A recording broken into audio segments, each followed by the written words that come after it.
অফিসে লোৱা নাই কেনেকৈ দিব পাৰিব সেইদিনা দেখা নাই যোৱা নাই ড্ৰাইভাৰে ৰখি আছে ভাড়া ৰখি একদমবাৰে এই 2 দিন আগতহে কৈছে একেবাৰে ভাড়া দিব পৰা নাই সেইকাৰণে যোৱা নাছিলোঁ কিন্তু মই কোনো কনভিন্স কৰিলোঁ এই অফিচ লোৱাৰ পিছত ভাড়াটো দিম যোৱা নাছিল 2 দিন আগত গৈছে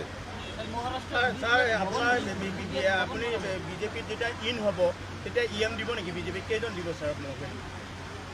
ইন হ'লে নাই ইন মানে এনডিএ যেতিয়া হ'ব এইটোতো প্ৰক্ৰিয়া এইটোতো নিয়ম একটা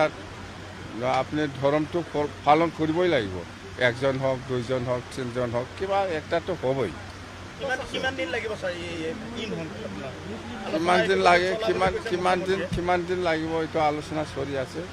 কিমান দিন লাগিব এইটো ফিক্স মই ক'ব নোৱাৰোঁ মুঠতে আলোচনা চলি আছে 26ৰ ইলেকশ্যনৰ পিছৰ কথা এতিয়া আমি অফিচ কৰিম অফিচ কৰাৰ পিছত আমাৰ নেক্সট এইটো এতিয়া অক্টোবৰ মাহ নৱেম্বৰ ডিচেম্বৰৰ পৰা আমাৰ চালু হ'ব আকৌ অফিচে লোৱা নাই কেনেকৈ দিব পাৰিব সেইদিনা দেখা নাই যোৱা নাই ড্ৰাইভাৰে ৰখি আছে ভাড়া ৰখি একদমবাৰে এই 2 দিন আগতহে কৈছে একেবাৰে ভাড়া দিব পৰা নাই সেইকাৰণে যোৱা নাছিলোঁ কিন্তু মই কোনো কনভিন্স কৰিলোঁ এই অফিচ লোৱাৰ পিছত ভাড়াটো দিম যোৱা নাছিল 2 দিন আগত গৈছে